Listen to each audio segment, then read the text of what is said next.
sa pinakadulo ng barangay Tanggid, kung saan ang mga bundok ay tila nagbabantay sa mga palayan at maisan. Naroon ang isang payak at tahimik na lupain. Sa araw, ito'y sinisikatan ng gintong liwanag ng araw. Sa gabi, tinatabunan ito ng mga bituin at malamlam na liwanag ng buwan. Sa lugar na iyon namuhay ang isang batang ulila na nagngangalang Samuel. 12 taong gulang pa lamang si Samuel, ngunit dama na niya ang bigat ng mundo. Maaga niyang nawala ang kanyang mga magulang sa isang malakas na bagyong sumalanta sa kanilang baryo. Mula noon, siya ay namuhay na mag-isa sa isang maliit na kubong yari sa pawid at kawayan sa gilid ng malawak na maisan. Wala siyang kapatid. Wala ring kamag-anak na kumupkop sa kanya. Ang tanging kasama niya sa buhay ay ang hangin, ang mga ibon at ang malawak na kalikasan. Tuwing umaga, gigising si Samuel bago pa sumikat ang araw. Mag-iigib siya ng tubig sa balon, magsisibak ng kaunting kahoy sa gubat. Pagkatapos ay maghahanap ng makakain. Minsan kamote, minsan saging, minsan mais na ibinibigay ng mababait na kapitbahay. Hindi siya palahingi. Mas gusto niyang magbanat ng buto kaysa umasa sa awa ng iba. Sa kabila ng hirap ng buhay, may isang bagay na hindi nawala kay Samuel, ang kanyang malinis na puso. Hindi siya marunong magkimkim ng galit. Hindi siya marunong manlamang. At higit sa lahat, hindi siya marunong manakit ng kapwa. Tuwing gabi, bago matulog, lagi siyang nagdarasal. Diyos ko po, salamat po sa isa na namang araw. Kahit mahirap, masaya pa rin po ako. Sana po ay gabayan ninyo ako. At pagkatapos noon, mahimbing na siyang matutulog sa ilalim ng kupas na kumot. Isang hapon ng tag-init, habang tirik ang araw at tila nagliliyab ang lupa sa init, pauwi si Samuel mula sa bukid. Buong maghapon siyang tumulong sa isang magsasaka sa pagtatanim ng mais kapalit ng kaunting pagkain. Pagod na pagod ang kanyang katawan. Nangangalay ang kanyang mga paa. Tuyo ang kanyang lalamunan. Habang naglalakad siya sa gitna ng malawak na maisan, tila umiikot ang kanyang paningin. Parang nahihilo na ako. Pinilit niyang magpatuloy. Ngunit ilang hakbang pa lamang ay napaupo siya sa damuhan. Huminga siya ng malalim. Magpapahinga lang ako sandali. Humiga siya sa pagitan ng mga tangkay ng mais. Ang mga dahon ay marahang humahaplos sa kanyang muka habang hinihipan ng hangin. Unti-unti, pumikit ang kanyang mga mata. Hindi niya namalayang siya'y nakatulog. Sa kanyang pagkakatulog, nanaginip si Samuel. Sa panaginip, nakita niyang siya'y naglalakad sa isang malawak na liwanag. Walang araw, walang buwan, ngunit maliwanag ang paligid. May maririnig siyang munting mga tinig na tila umaawit. Lalala, lalala. Unti-unti, lumakas ang tunog. At bigla, nagising siya. Ngunit hindi dahil sa gutom o init. Nagising siya dahil sa kakaibang liwanag na bumabalot sa kanyang paligid. Dahan-dahan niyang iminulat ang kanyang mga mata. At doon niya nakita ang bagay na magpapabago sa kanyang buhay magpakailanman. Sa gitna ng maisan, sa harap mismo niya, ay may 7 nilalang na kumikislap sa liwanag. Sila'y maliliit, hindi hihigit sa isang dangkal ang laki. Mayroon silang mapuputing pakpak na tila pakpak ng anghel. Ang kanilang mga mata ay kumikislap na parang bituin. At ang kanilang mga kasuotan ay yari sa liwanag. 7 duwende, ngunit hindi pangkaraniwan. Sila'y tila mga anghel na bumaba mula sa langit.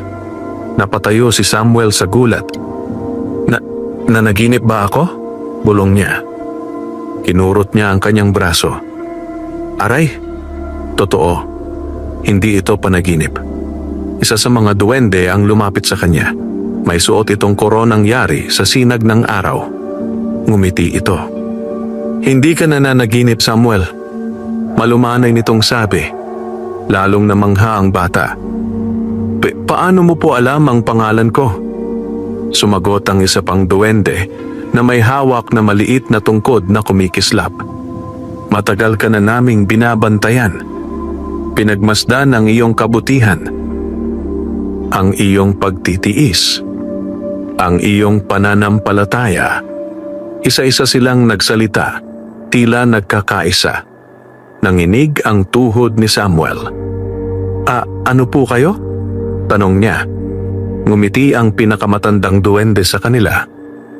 Kami ang mga tagapagbantay ng liwanag. Mga anghel na duwende na isinugo upang gabayan ang mga pusong dalisay. Napaupo si Samuel sa damuhan. Bakit? Bakit ako po? Lumapit ang ikatlong duwende at marahang hinawakan ang kanyang noo. Dahil kahit nag-iisa ka, kahit mahirap ang buhay, hindi mo piniling maging masama. Hindi ka sumuko. Hindi ka nawalan ng pag-asa. Sa sandaling iyon, may mainit na damdaming dumaloy sa dibdib ni Samuel. Parang biglang gumaan ang kanyang puso. Parang may yakap na hindi niya nakikita. Samuel, wika ng pangunahing duwende, malaki ang misyon na naghihintay sa iyo. Isang misyon na magliligtas hindi lamang sa iyong sarili, kundi sa buong barangay Tanggid. Nanlaki ang mga mata ng bata. Mamisyon po. Tumango ang 7 duwende at sabay-sabay silang pumailan lang sa hangin na parang mga bituin sa dapit hapon. Habang unti-unting dumidilim ang langit, sinabi ng pinuno, sa susunod na pagkikita natin, ipapakita namin sa iyo ang tunay mong kapalaran. Biglang naglaho ang liwanag. Naiwan si Samuel sa gitna ng maisan, nanghihina, nanginginig at puno ng tanong. Ngunit sa kanyang dibdib, may kakaibang apoy na nagsimulang magliyab. Apoy ng pag-asa, apoy ng paniniwala, apoy ng isang batang ulila na ngayon ay may dakilang kapalaran. Tahimik ang buong barangay Tanggid ng gabing iyon. Walang katao-tao sa daan. Wala ring ingay ng mga batang naglalaro o ng mga asong tumatahol. Tanging huni ng kuliglig at lagaslas ng hangin sa mga dahon ng mais ang maririnig. Sa loob ng kanyang munting kubo, nakahiga si Samuel sa banig. Ngunit hindi siya makatulog. Paulit-ulit sa kanyang isipan ang mga nakita niya sa maisan, ang 7 duwendeng may pakpak, ang liwanag sa paligid, ang mga salitang binitiwan nila. Tagapagbantay ng liwanag. Misyon. Kapalaran. Pinagmasdan niya ang bubong na pawid. Panaginip lang ba talaga yon? Bulong niya sa sarili. Ngunit nang hawakan niya ang kanyang noo, may naramdaman siyang kakaibang init. Parang may munting apoy na nagliliyab sa loob nito. Napaupo siya. Hindi totoo yon. Lumuhod siya sa sahig. Nangyari talaga. Muling nagdasal si Samuel. Diyos ko po, kung ano man po ang nakita ko, sana po ay gabayan ninyo ako. Natatakot po ako. Pero handa po akong matuto.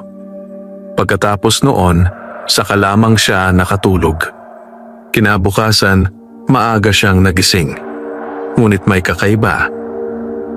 Hindi na siya pagod.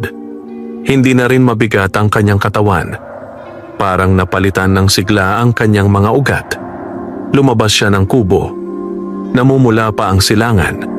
Unti-unting sumisilip ang araw sa likod ng bundok. Humigop siya ng hangin. Sarap. Ngunit bigla siyang napatigil. Sa gitna ng kanyang palad, may munting sinag ng liwanag na sumisibol. Naku po, mabilis niyang isinara ang kamao. Ngunit hindi nawala ang init. Parang may maliit na bituin sa kanyang balat. Anong nangyayari sa akin? Sa takot, nagmadali siyang pumunta sa balon. Naghilamos siya. Ngunit nang tumingin siya sa tubig, may nakita siyang kakaiba sa kanyang refleksyon. Ang kanyang mga mata ay tila mas malinaw, mas maliwanag, mas buhay. Parang may liwanag sa loob.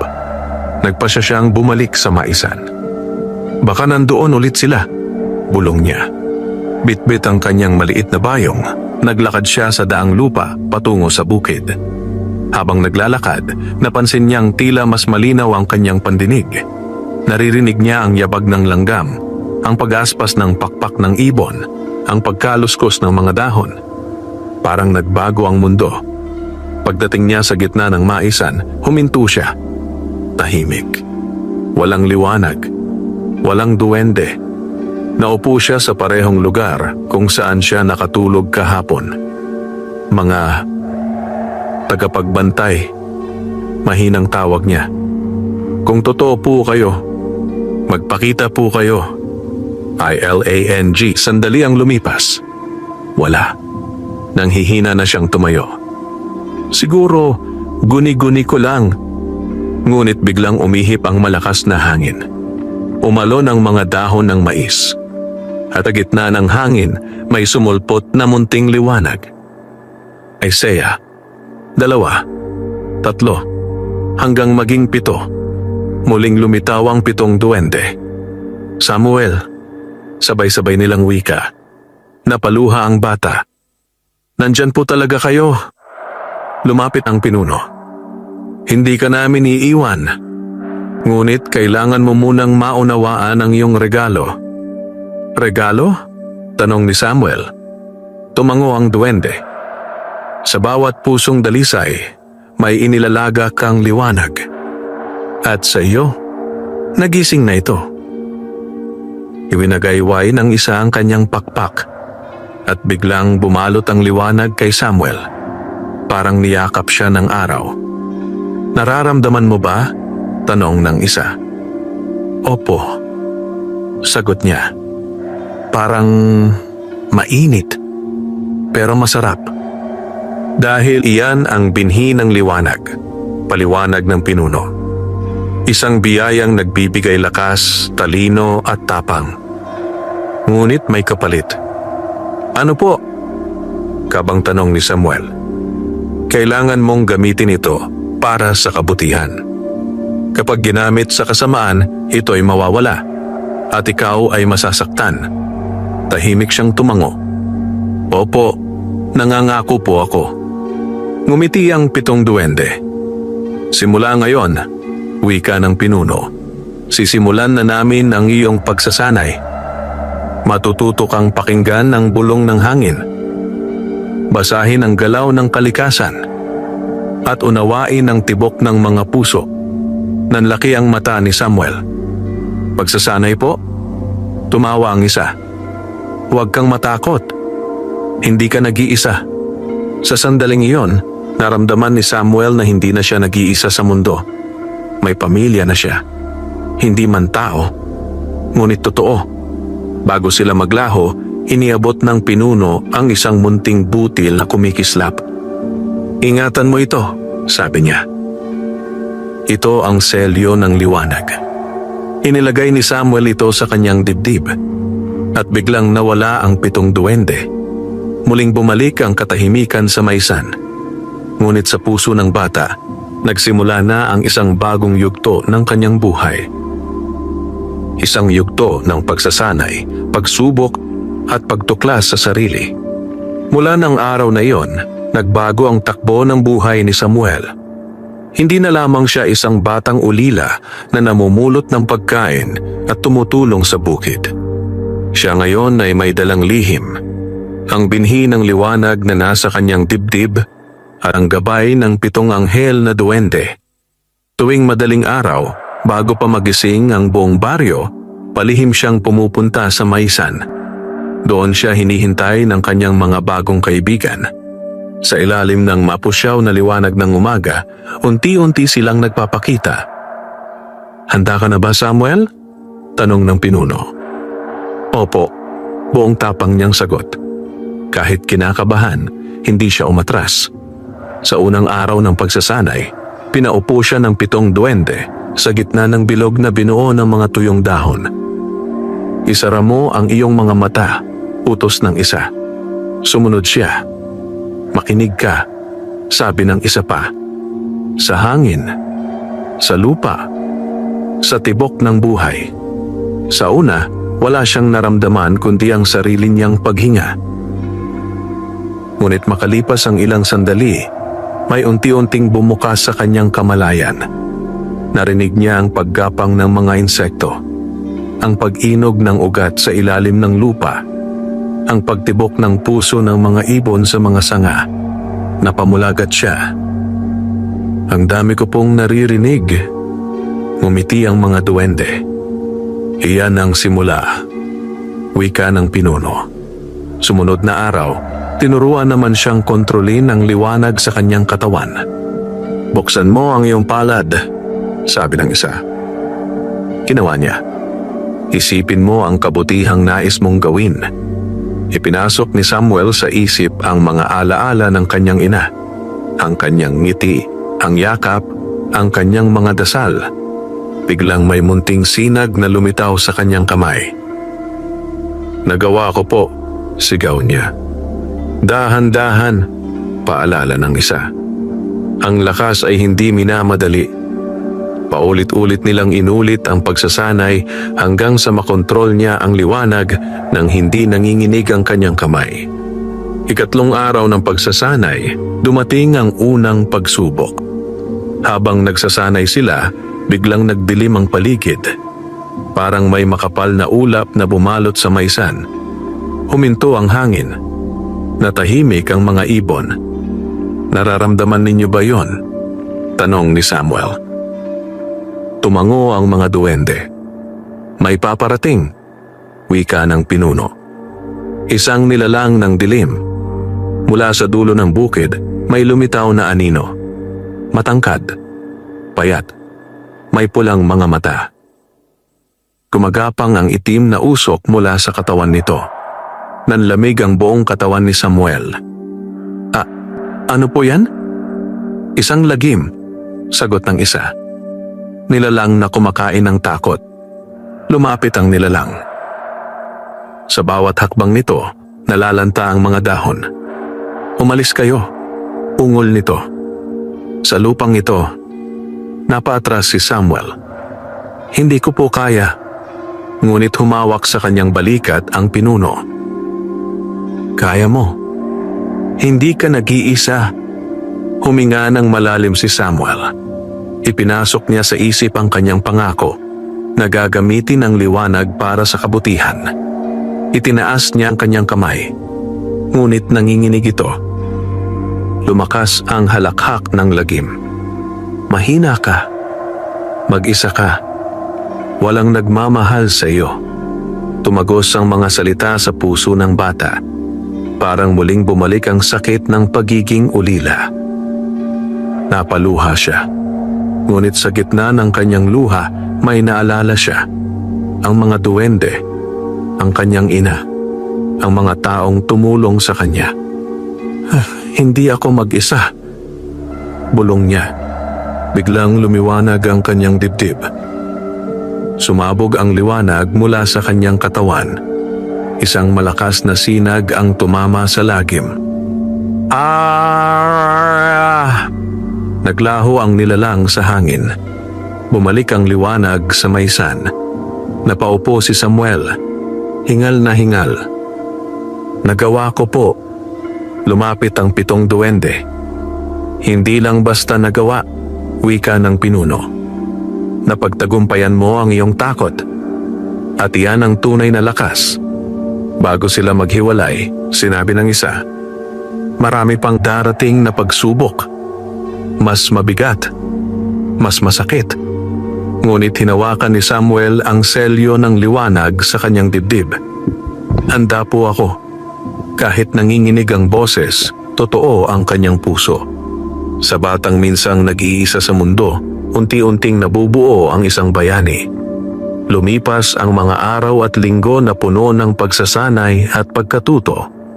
Araw-araw, bago pa sumikat ang araw at pagkatapos lumubog ang araw, palihim na pumupunta si Samuel sa maysan upang magsanay kasama ang 7 anghel na duwende. Natuto siyang magpatawag ng liwanag. Natuto siyang magpagaling ng munting sugat sa pamamagitan ng init ng kanyang palad. Natuto siyang kumalma kahit sa gitna ng takot Unti-unti, nagiging mas matatag ang kanyang loob. Ngunit may isang tanong na patuloy na bumabagabag sa kanyang isip. Bakit ako? Bakit siya ang napili?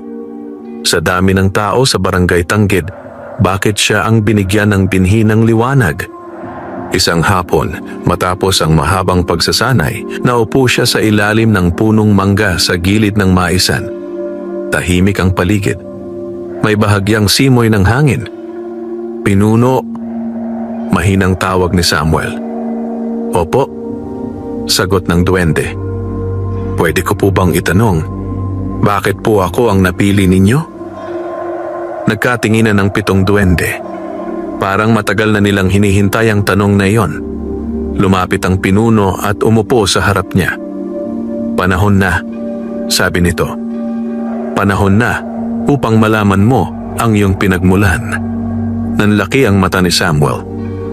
Pinagmulan ko po? Tumango ang duwende. Iwinagayway nito ang kanyang pakpak. Biglang nagbago ang paligid. Nawala ang maisan. Nawala ang punong mangga. Napapalibutan sila ng liwanag at ulap. Parang nasa gitna sila ng langit. Isara mo ang iyong mga mata, sabi ng pinuno. Sumunod si Samuel. Nang muli niyang imulat ang kanyang mga mata, nasa ibang lugar na siya. Isang maliit na kubo. May babaeng nakahiga sa banig. Pawisan. Hingal.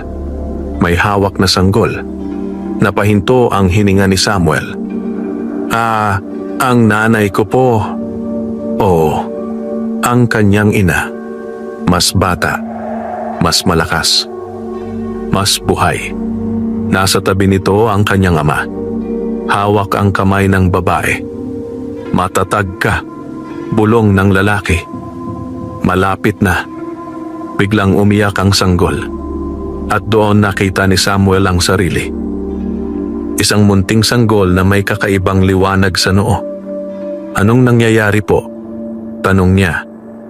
Isa itong alaala. Paliwanag ng isa sa mga duwende. Ang araw ng iyong kapanganakan. Sa labas ng kubo, may 7 anino na nakatayo sa dilim. Hindi sila tao. Hindi rin hayop. Sila'y mga nilalang ng dilim. Pinamumunuan ng isang napakalaking anino na may sungay at nag-aapoy na mata. Dumating na ang tagapagdala ng liwanag. Unggol nito. Hindi natin siya pwedeng pabayaang mabuhay. Nanginginig si Samuel. May gustong pumatay sa akin noon pa man? Tumango ang pinuno. Dahil sa araw ng iyong kapanganakan, isang propesiya ang nabuo. Ipinakita ng liwanag ang mga salitang tila nakaukit sa hangin. Kapag isinilang ang batang may tanda ng bituin, babagsak ang kaharian ng dilim. Ikaw yon, Samuel, sabi ng duwende. Biglang sumugod ang mga nilalang ng dilim sa kubo. Ngunit bago pa sila makapasok, bumaba ang 7 sinag mula sa langit. Ang mga sinag na iyon ay naging 7 anghel na duwende. Mas malaki, mas maliwanag, mas makapangyarihan. Ipinagtanggol nila ang kubo. Tinaboy ang kadiliman, ngunit may kapalit. Sa gitna ng labanan, isang madilim na apoy ang tumama sa kubo. Nasunog ang bubong. Nabagsak ang dingding. Ang mga magulang mo, mahinang sabi ng pinuno. Ibinuwis ang kanilang buhay upang mailigtas ka. Napaluha si Samuel. Kaya pala siya naulila. Hindi aksidente. Hindi basta bagyo. Bahagi ito ng digmaan ng liwanag at dilim. Unti-unting naglaho ang alaala. Bumalik sila sa maisan. Tahimik si Samuel. Luhaan. Ngunit sa kanyang mga mata, may bagong ningning. Hindi po pala sila basta nawala. Opo, sabi ng pinuno. Sila'y naging bahagi ng iyong lakas. Hinigpitan ni Samuel ang hawak sa selyo ng liwanag. Ipagpapatuloy ko po ang laban nila. Ngumiti ang 7 duwende. At hindi ka namin iiwan. Sa gabing iyon, Unang beses na natulog si Samuel na may malinaw na layunin. Hindi na lang siya nabubuhay para sa sarili. Nabubuhay na siya para sa liwanag. Matapos malaman ni Samuel ang lihim ng kanyang pinagmulan, nagbago ang kanyang pananaw sa mundo. Hindi na lamang siya isang batang naghahanap ng ikabubuhay. Siya ngayon ay isang tagapagdala ng liwanag, isang tagapagtanggol, isang pag-asa. Ngunit kahit ganoon, nanatili siyang mapagpakumbaba. Patuloy pa rin siyang tumutulong sa bukid. Patuloy pa rin siyang nag-iigib ng tubig. Patuloy pa rin siyang nakikitungo sa mga tao na parang dati. Hindi niya ipinagmamayabang ang kanyang kakayahan. Isang umaga, habang naglalakad siya pauwi mula sa palengke, napansin niya ang kaguluhan sa may gitna ng baryo. May mga taong nagtitipon. May umiiyak. May sumisigaw. Ano ang nangyayari? Tanong ni Samuel sa isang matandang babae. Nako, iho, sagot nito. Si Aling Rosa. Bigla na lang bumagsak. Hindi na makagalaw. Nanlaki ang mata ni Samuel. Si Aling Rosa ang isa sa mga unang taong tumulong sa kanya nung siya'y naulila. Lagi siyang binibigyan ng kanin at sabaw. Madalas siyang kumustahin. Hindi siya nagdalawang isip. Mabilis siyang tumakbo papunta sa bahay ng matanda. Sa loob ng kubo, nakahiga si Aling Rosa sa banig. Maputla. Hingal. Hindi makapagsalita. Nasa tabi nito ang anak at mga kapitbahay. Wala na kaming magawa. Umiiyak na, sabi ng anak. Wala kaming pera pampagamot. Napahawak si Samuel sa dibdib. Naramdaman niya ang init ng selyo ng liwanag. Parang may bumubulong sa kanya. Ngayon na, lumapit siya sa matanda. Aling Rosa, mahinang sabi niya. Nandito po ako. Hinawakan niya ang kamay nito. Ipinikit niya ang kanyang mga mata. Inalala niya ang lahat ng kabutihang natanggap niya mula sa matanda. Ang mga ngiti, ang mga yakap, ang malasakit. Unti-unting lumiwanag ang kanyang palad. May mainit na sinag na dumaloy sa katawan ni Aling Rosa. Napatingin ang mga tao. Ano yon? May ilaw sa kamay ng bata. Ngunit hindi napansin ni Samuel ang paligid. Buong lakas siyang nagtuon. Para po ito sa inyo, bulong niya. Makalipas ang ilang sandali, huminga ng malalim si Aling Rosa. Unti-unting nagkaroon ng kulay ang mukha nito. Dumilat ang mga mata. Ang init, bulong nito. Parang gumaan ang katawan ko. Napahiyaw ang anak. Nay, napatayo ang mga kapitbahay. Gumaling siya. Buhay siya. Nanghina si Samuel. Naupo siya sa sahig. Pagod. Ngunit masaya. Sa labas ng bahay, nagpakita ang 7 duwende. Tanging kay Samuel lamang nakikita. Magaling, wika ng pinuno.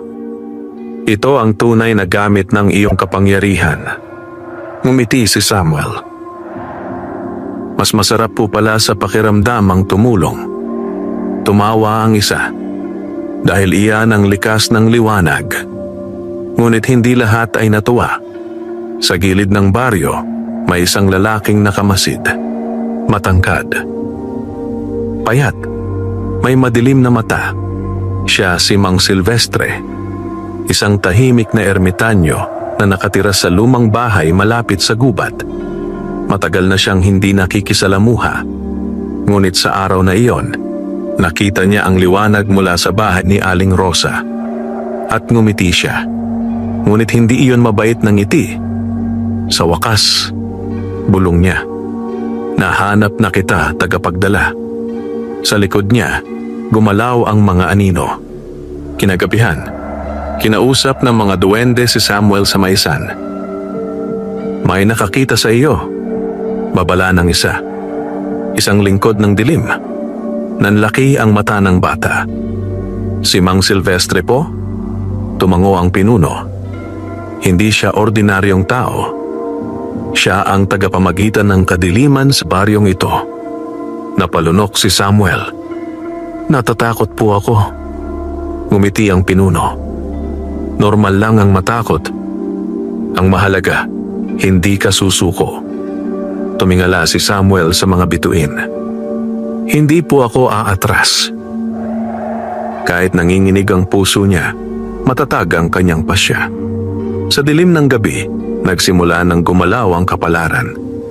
Mula nang malaman ni Samuel na may lingkod ng kadiliman sa kanilang baryo, hindi na siya mapalagay.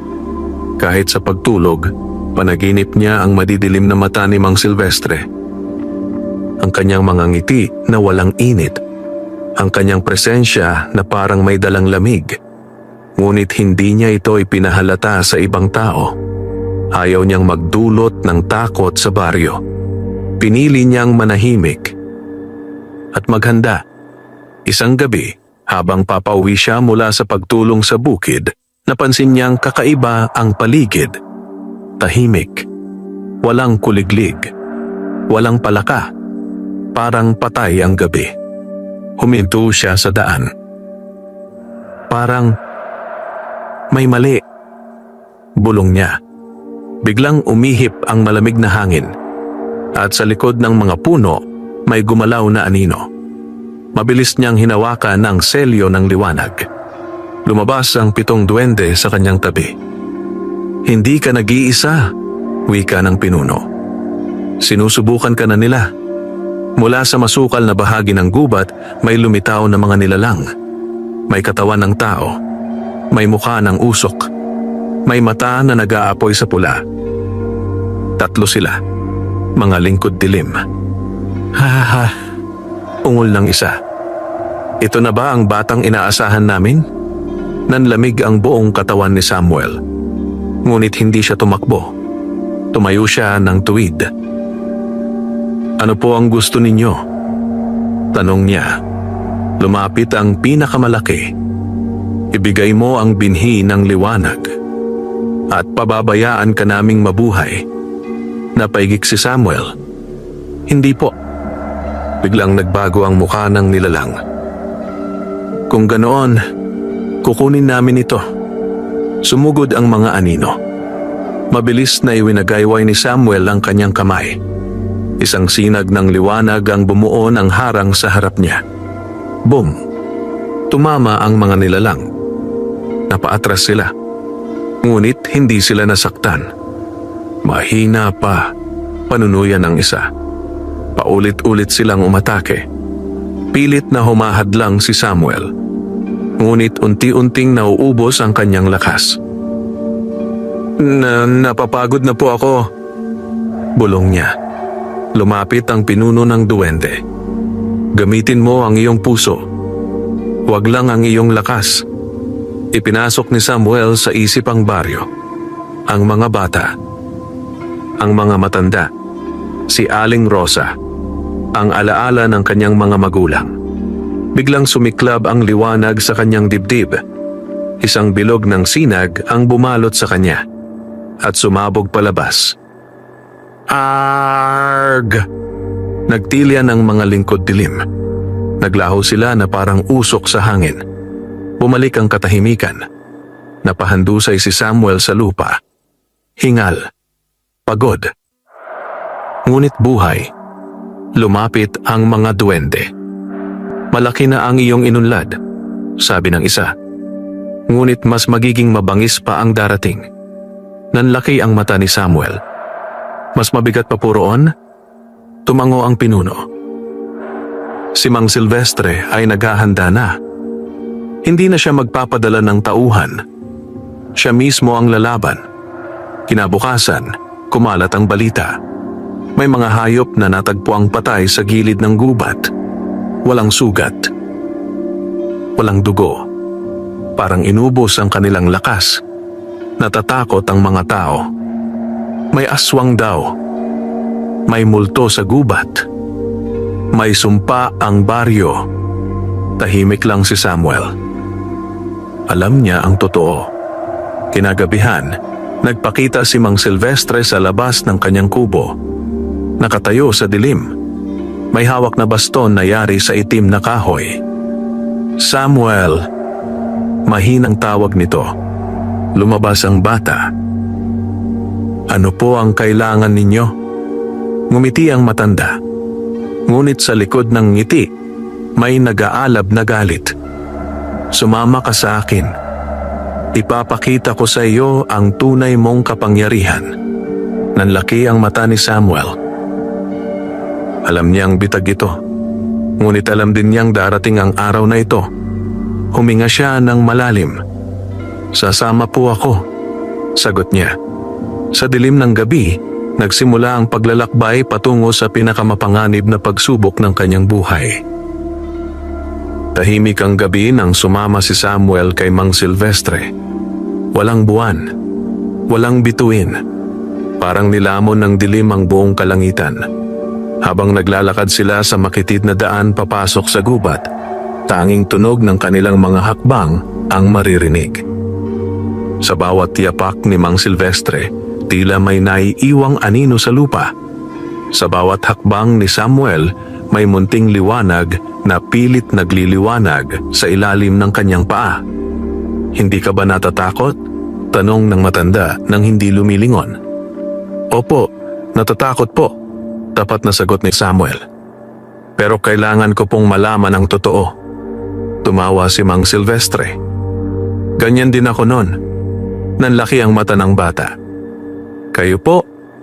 Tumango ang matanda. "Isang batang katulad mo. May pangarap, may liwanag sa puso. Hanggang sa ako'y masaktan ng mundo." Mas lumalim ang kanilang pagpasok sa gubat. Unti-unting nagbago ang paligid. Naging mas madilim ang mga puno. Naging mas malamig ang hangin. May mga bulong na tila nagmumula sa lupa. "Sumuko ka. Walang saysay. Mag-isa ka." Napatigil si Samuel. "May naririnig po kayo?"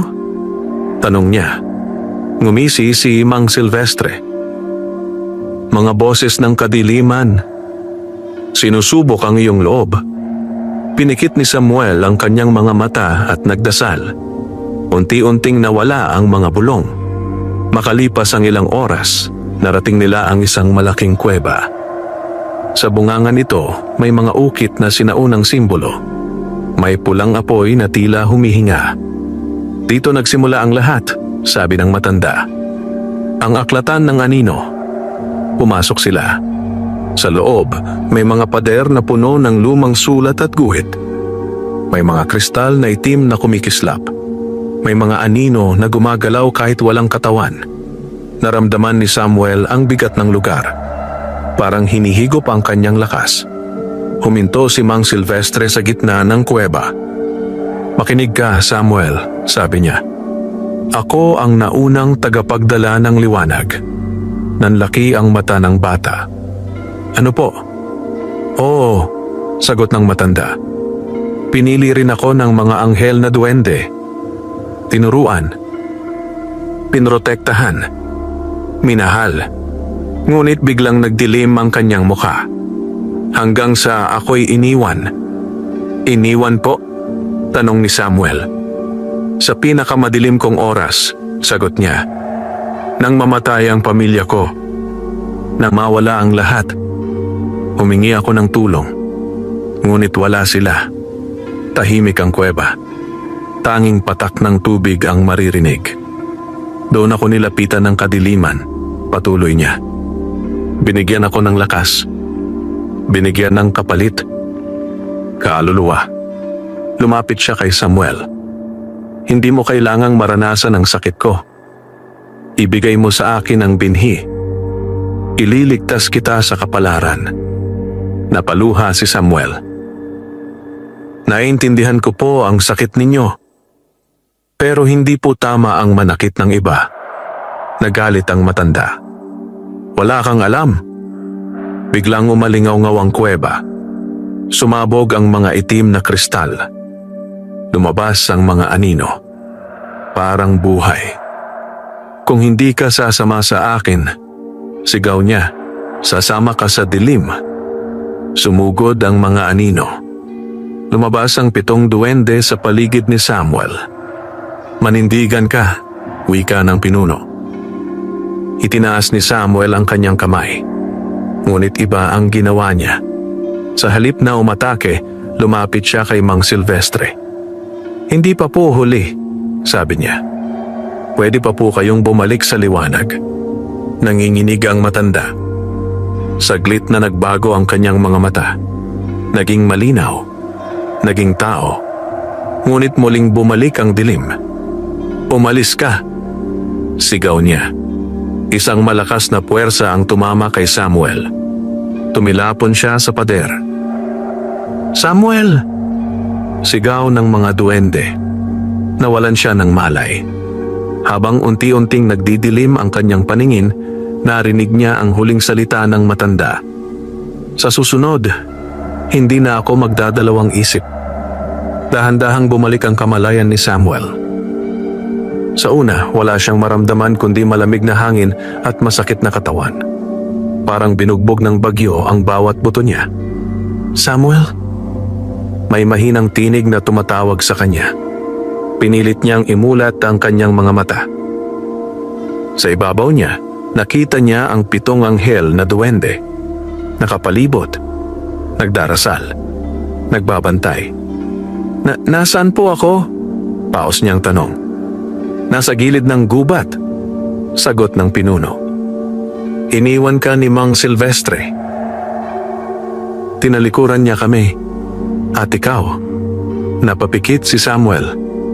"Kasalanan ko po ba?" Umiling ang duwende. "Hindi.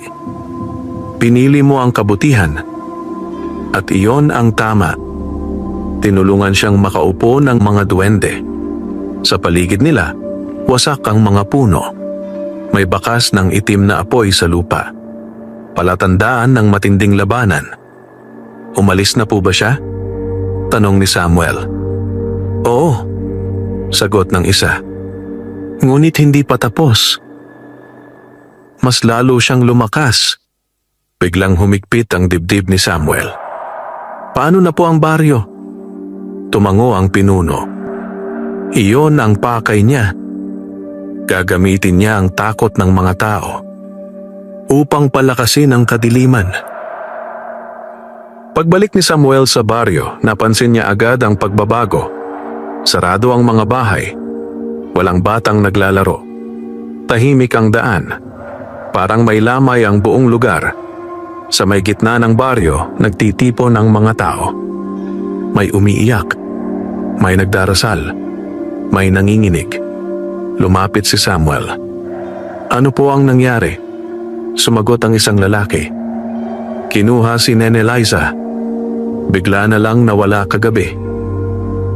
Nanlaki ang mata ni Samuel. Si Liza, isang 8 taong gulang na batang palaging nagbibigay sa kanya ng mangga. Mga anino po ba?" tanong niya. Tumango ang lalaki. "May nakita kaming itim na usok." Napahawak si Samuel sa dibdib. Si Mang Silvestre. Kinagabihan, nagtipo ng 7 duwende sa kanyang kubo. "Panahon na," wika ng pinuno, "para sa mas malalim na lakas." "Ano po iyon?" tanong ni Samuel. "Ang liwanag ng puso," sagot nito. Lakas na nagmumula sa lubos na pagmamahal at sakripisyo. "Mapanganib po ba?" tanong niya. "Oo," sagot ng duwende. "Kapag hindi mo kinaya, mawawala sa iyo ang binhi." Huminga ng malalim si Samuel. "Gagawin ko po. Para kay Liza. Para sa baryo." Dinala siya ng mga duwende sa tuktok ng burol. Doon may isang sinaunang bato na kumikislap. Parang salamin. "Lumuhod ka," utos ng pinuno. Ginawa niya. "Isipin mo ang lahat ng mahalaga sa iyo." Ipinasok ni Samuel sa isip ang mukha ni Liza, ang kanyang mga magulang, ang baryo, ang mga duwende. Biglang bumigat ang kanyang dibdib. Parang may pumipiga sa kanyang puso. Napahiyaw siya sa sakit. ngunit hindi siya tumigil. Ayoko pong mawalan ng mahal sa buhay. Sigaw niya. Biglang sumabog ang liwanag mula sa kanyang dibdib. Mas maliwanag kaysa dati. Mas mainit. Mas dalisay. Lumipad ang mga duwende sa hangin.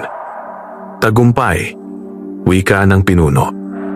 Nagising mo ang liwanag ng puso. Biglang may dumagundong mula sa gubat. Isang halakhak na pamilyar. Ha ha ha ha. Boses ni Mang Silvestre. Salamat, Samuel. Dahil pinabilis mo ang aking lakas. Namutla ang bata. Alam niya, tumayo siya ng tuwid. Hindi na po ako tatakbo. Kaharapin ko siya. Sa gabing iyon, isinilang ang bagong lakas ni Samuel. Isang liwanag na kayang labanan ang pinakamadilim na gabi. Sumapit ang gabing walang buwan. Makapal ang ulap. Mabigat ang hangin. Parang humihinga ang buong baryo sa takot. Tahimik ang barangay Tanggid. Ngunit sa ilalim ng katahimikan ay nag-aalab ang panganib. Sa gitna ng plaza, nakatayo si Samuel. Mag-isa. Nakahawak sa kanyang dibdib. Ramdam ang liwanag ng puso na nag-aalab sa loob niya. Sa paligid, nakatago ang mga tao sa kanilang mga bahay. Sumisilip sa mga bintana. Nagdadasal. Umaasang may himala. Sa tabi ni Samuel, naroon ang 7 anghel na duwende. Mas maliwanag kaysa dati. Mas matatag. Handa ka na ba? Tanong ng pinuno. Opo, sagot niya. Kahit matakot, lalaban ako. Biglang bumugso ang malamig na hangin. Namatay ang mga lampara. Umikot ang itim na usok sa plaza. Mula sa gitna nito, lumitaw si Mang Silvestre. Ngunit hindi na siya tulad ng dati. Mas matangkad, mas payat. Parang anino na may balat. Ang kanyang mga mata ay pulang-pula. At sa likod niya may gumagalaw na higanting anino. Isang nilalang na may sungay at pakpak na gawa sa dilim. Samuel, unggol niya. Ito na ang wakas. Sa kanyang mga bisig, hawak niya si Nene Liza. Walang malay. Nakapulupot sa kanya ang itim na usok. Bitawan ninyo siya, sigaw ni Samuel. Tumawa ang lalaki. Ibigay mo ang liwanag o papatayin ko siya. Nanginig ang buong katawan ni Samuel. Si Liza ang dahilan ng kanyang pakikipaglaban. Ngayon, siya rin ang bihag. Lumapit ang mga duwende. Magtiwala ka, wika ng pinuno. Ang liwanag na galing sa pag-ibig ay hindi kailanman mahihigitan ng takot. Huminga ng malalim si Samuel. Hindi siya umatake. Hindi siya sumigaw. Sa halip, lumuhod siya. Kung kailangan ninyo po ang aking lakas, kunin ninyo. Basta po pakawalan ninyo siya. Nagulat ang lahat. Pati si Mang Silvestre. Baliw ka ba? Sigaw niya. Ito na ang kapangyarihan mo. Ngumiti si Samuel. Kahit wala po iyon, tao pa rin po ako. Sa sandaling iyon, lumiwanag ang buong plaza. Hindi mula sa dibdib ni Samuel, kundi mula sa kanyang puso. Ang liwanag ng puso ay sumabog na parang araw. Tinunaw ang itim na usok. Nawasak ang mga anino.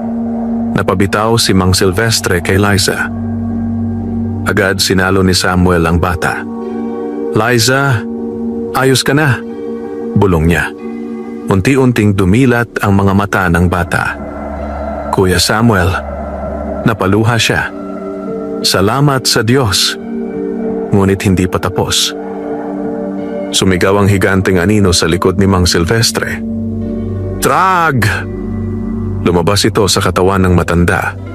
Isang demonyo ng kadiliman. Ang tunay na amo. Niloko mo ako, tao! Sigaw nito. Napasigaw ang mga tao sa takot.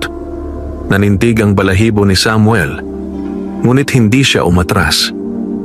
"Hindi po kayo mananalo," sabi niya. "Kahit gaano kayo kadilim, may liwanag na lalaban." Lumipad ang 7 duwende sa himpapawid. Nagsanib ang kanilang liwanag. Naging isang malaking bituin sa langit. Ibinuhos ito kay Samuel. "Ngayon!" sigaw nila. Itinaas ni Samuel ang kanyang mga kamay. Isinugal niya ang lahat ng lakas. Isang dambuhalang sinag ang tumama sa nilalang.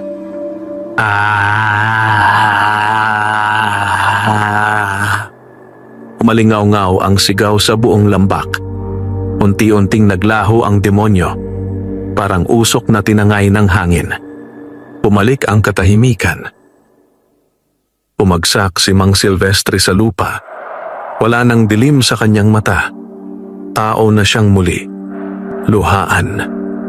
"Patawad," bulong niya. "Napagod lang ako." Lumuhod si Samuel sa tabi niya. "Pwede pa po kayong magsimula ulit." Napapikit ang matanda. "Salamat." Nagsimulang magliwanag ang kalangitan. Sumilip ang mga bituin. Lumabas ang mga tao. Nagyayakap. Nagtutulungan. Nagdadasal. Nabuhay muli ang baryo. Lumapit ang 7 duwende kay Samuel. "Isa na lang ang natitira," sabi ng pinuno. Ang pamamaalam. Nanlaki ang mata ng bata. "Papapaalam?" Ngumiti ang duwende. "Narito na ang huling kabanata ng iyong kwento, Lolo Igme. Ang Anghel na Duwende."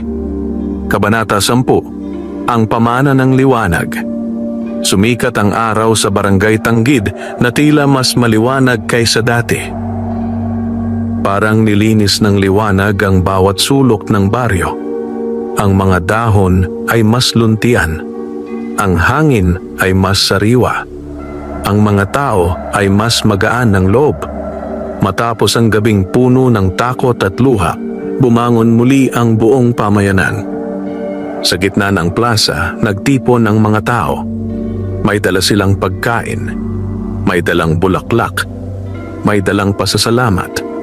Si Samuel ay nakaupo lamang sa tabi ng lumang puno ng acacia. Tahimik. Payak. Parang walang nagbago.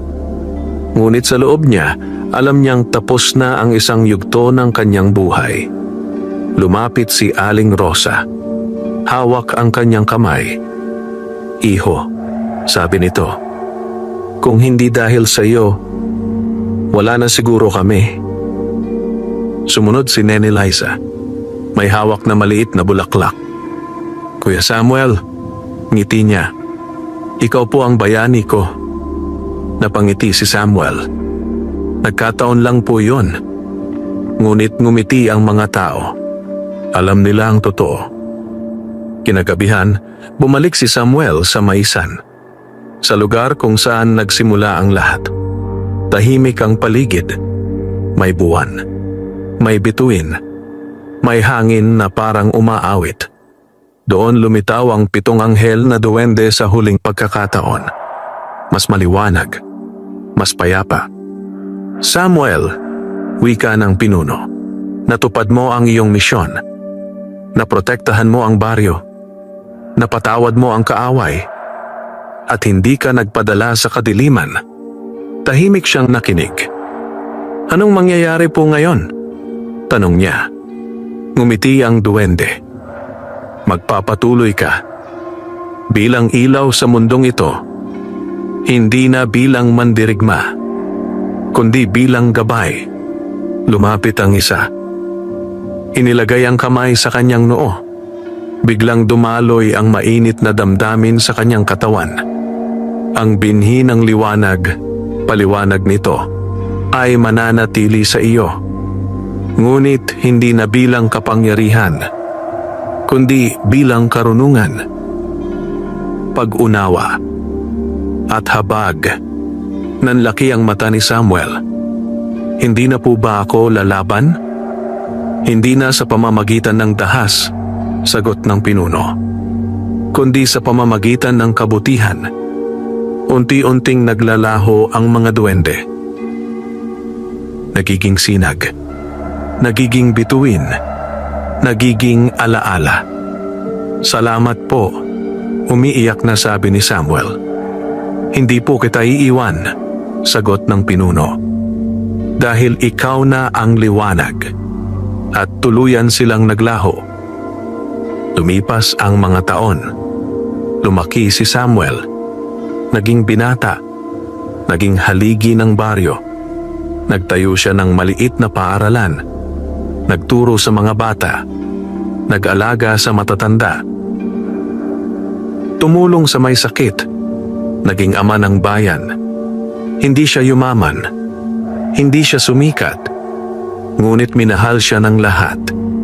Sa tuwing may batang nawawala ng pag-asa, si Samuel ang unang lalapit.